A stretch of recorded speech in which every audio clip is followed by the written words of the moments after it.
AWSच्या सीरीजमध्ये तुम्हा सर्वांचं स्वागत आहे आणि आज आपण बघणार आहे स्पॉट इन्स्टन्सेस, जे व्हर्च्युअल मशीन कॉस्ट कमी करण्यासाठी एक पॉवरफुल टेक्निक आहे आपल्या Amazon EC2 मध्ये.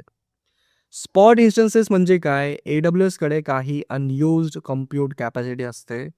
ही कॅपॅसिटी AWS तुम्हाला कमी प्राईसमध्ये लाईक अप टू 90% डिस्काउंटमध्ये प्रोव्हाइड करतो. राईट? त्याला आपण म्हणतो बघा spot instances. Simple as it is. पण इथे एक इम्पॉर्टंट पॉइंट लक्षात ठेवा, की हे इन्स्टन्सेस गॅरंटेड नसतात. म्हणजे याची काहीच गॅरंटी नसते. जर आज चालू आहे, तर उद्या चालू असतील असं नाही.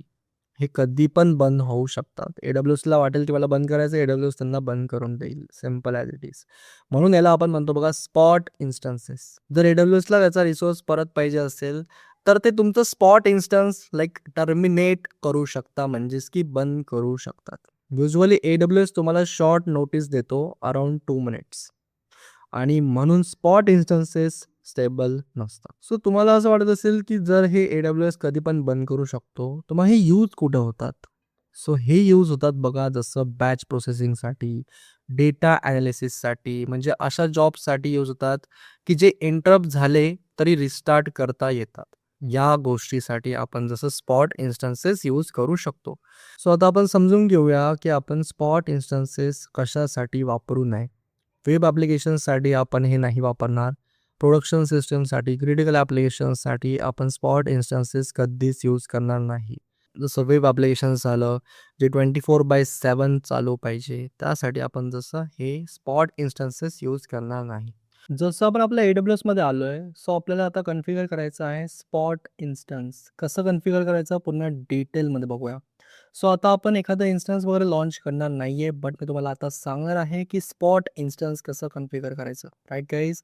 सो काय करतोय बघा, जसं मी आपल्या AWSमध्ये आलो आहे, सो लॉन्च इन्स्टन्सवर आपल्याला क्लिक करायचं आहे. सो जसं आपण लॉन्च इन्स्टन्सवर क्लिक करतो, आता मी तुम्हाला समजून सांगणार आहे पूर्ण डिटेलमध्ये की आपण जसं आपलं स्पॉट इन्स्टन्स कसं कन्फिगर करतो. आता सध्या आपण काय करणार, सध्या आपण नाव वगैरे लिहिणार नाही आहे आपल्या जसं इन्स्टन्सचं. सध्या फक्त मी तुम्हाला सांगणार आहे की आपण स्पॉट इन्स्टन्स कसं कन्फिगर करतो. सो फक्त तुम्हाला आता काय करायचं आहे, खाली जायचं आहे आणि खाली गेल्यानंतर बघा जसं इथे ॲडव्हान्स सेटिंग म्हणून एक ऑप्शन येतो बघा, जसं ॲडव्हान्स डिटेल. सो याला क्लिक करायचं आहे आणि आता जसं हे ड्रॉपडाऊन ओपन झालं आहे. जसं पर्चेसिंग ऑप्शन इथे आलं आहे बघा नन, म्हणजे बाय डिफॉल्ट हे ननवर असतं. नन म्हणजेच की आपलं एक स्टँडर्ड इन्स्टन्स, म्हणजे जेव्हा पण तुम्ही एक रेग्युलर इन्स्टन्स लॉन्च करता, तेव्हा हे पर्चेसिंग ऑप्शन जे असतं हे ननवर असतं. मग बाय डिफॉल्ट तुम्हाला एक स्टँडर्ड इन्स्टन्स मिळतं. बट जर तुम्हाला स्पॉट इन्स्टन्स पाहिजे असेल, तर पर्चेसिंग ऑप्शनमध्ये जायचं आहे तुम्हाला आणि ते जसं स्पॉट इन्स्टन्सेसवर क्लिक करायचं आहे.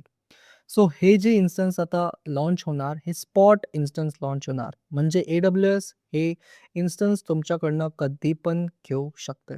असं आपण कन्फिगर करतो बघा जसं स्पॉट इन्स्टन्स आपल्या AWSमध्ये. So this is all about spot instance in AWS.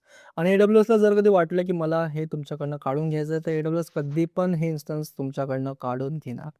AWSकडे काही रिक्वायरमेंट आली, तर AWS हे स्पॉट इन्स्टन्स तुमच्याकडनं काढून घेईल. So this is all about spot instances in AWS. So भेटतोय बघा मी तुम्हाला नेक्स्ट व्हिडिओमध्ये आणि संपवतोय सेशनला आणि भेटूया बघा आपण आपल्या नेक्स्ट व्हिडिओमध्ये.